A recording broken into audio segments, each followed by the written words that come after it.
Comme Aziz Gueye, un polytechnicien assez exceptionnel.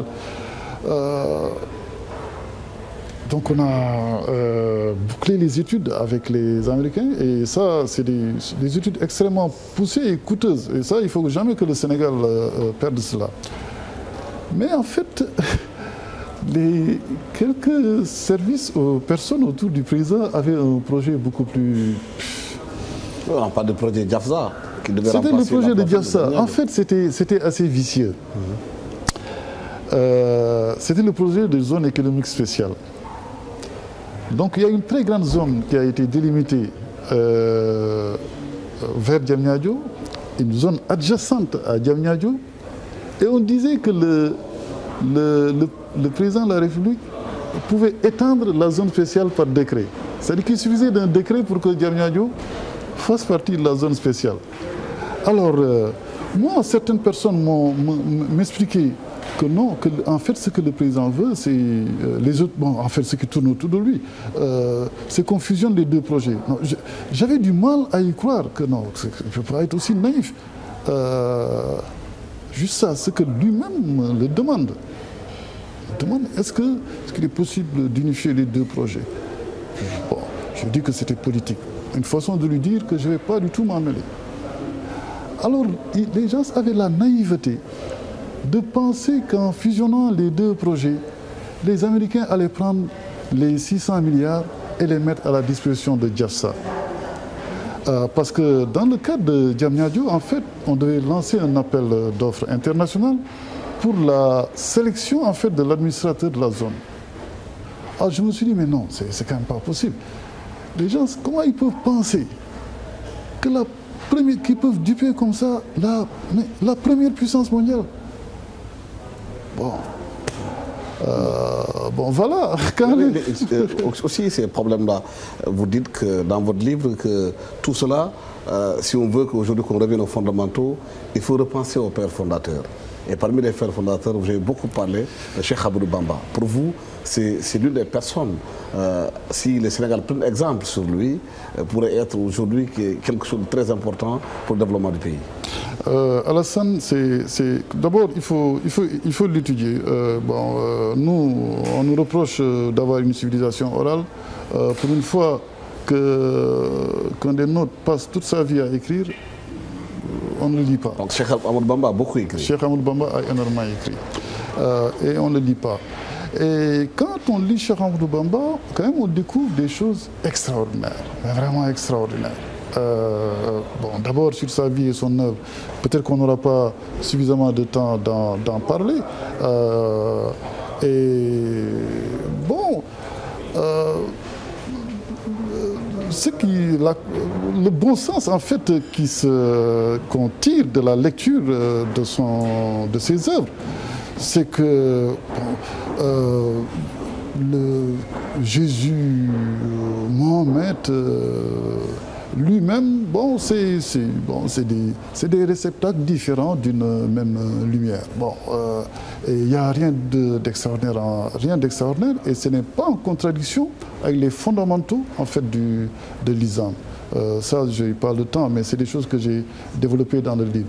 Alors, lorsqu'on a quelqu'un comme ça, qui est des nôtres, qui nous propose un mode de vie fondé sur l'équilibre entre le matériel et le spirituel, qui érige le travail en culte, en forme d'adoration supérieure.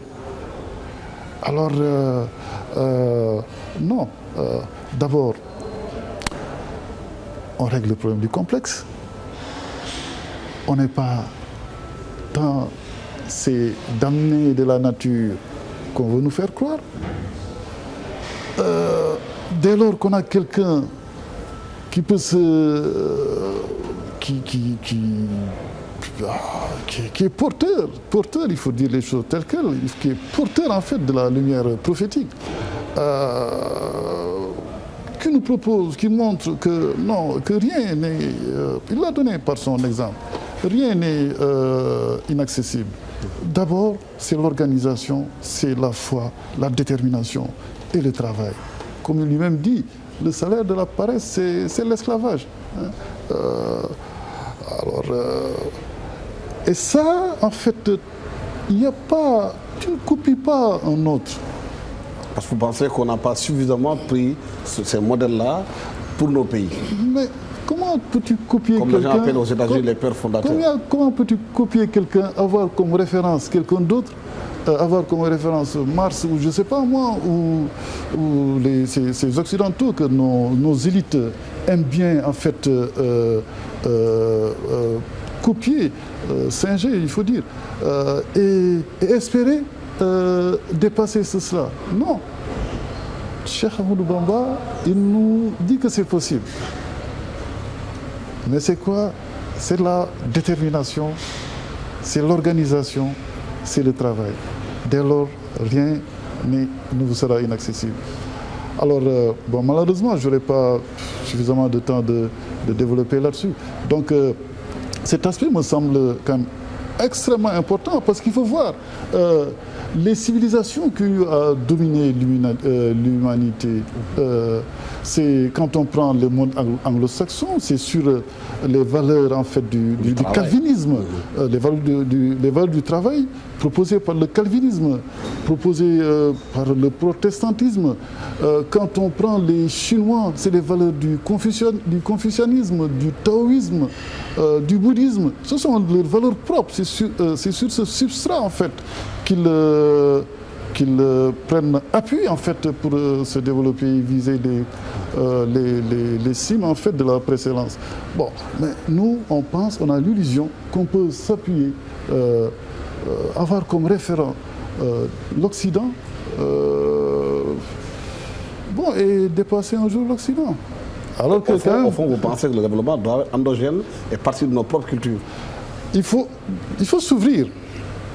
Il faut s'ouvrir. Mais c'est quelqu'un qui est suffisamment enraciné dans ses valeurs qui peut s'ouvrir. Comme disait Ampateba, il faut que nous soyons suffisamment enracinés sur un certain nombre de substrats, de valeurs propres, en fait, pour nous ouvrir au monde extérieur.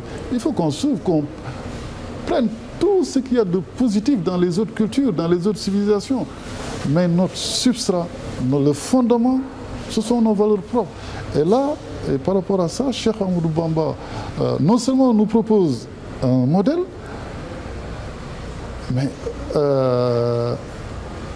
c'est que il détruit, il brise la question du complexe. Dès lors qu'on sera conscient en fait de sa stature, bon, incommensurable. Voilà, Sogui Dianesso, merci d'avoir été avec nous sur le plateau de la TFM à Question Directe. Nous étions en train de parler du livre que vous venez de sortir qui s'appelle Mémoire pour l'espoir.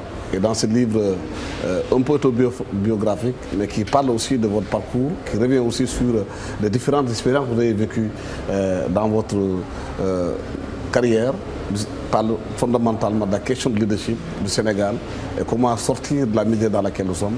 Merci d'avoir été avec nous sur ce plateau de la TFM. Je remercie toute l'équipe technique de la TFM d'avoir été avec nous. Au revoir.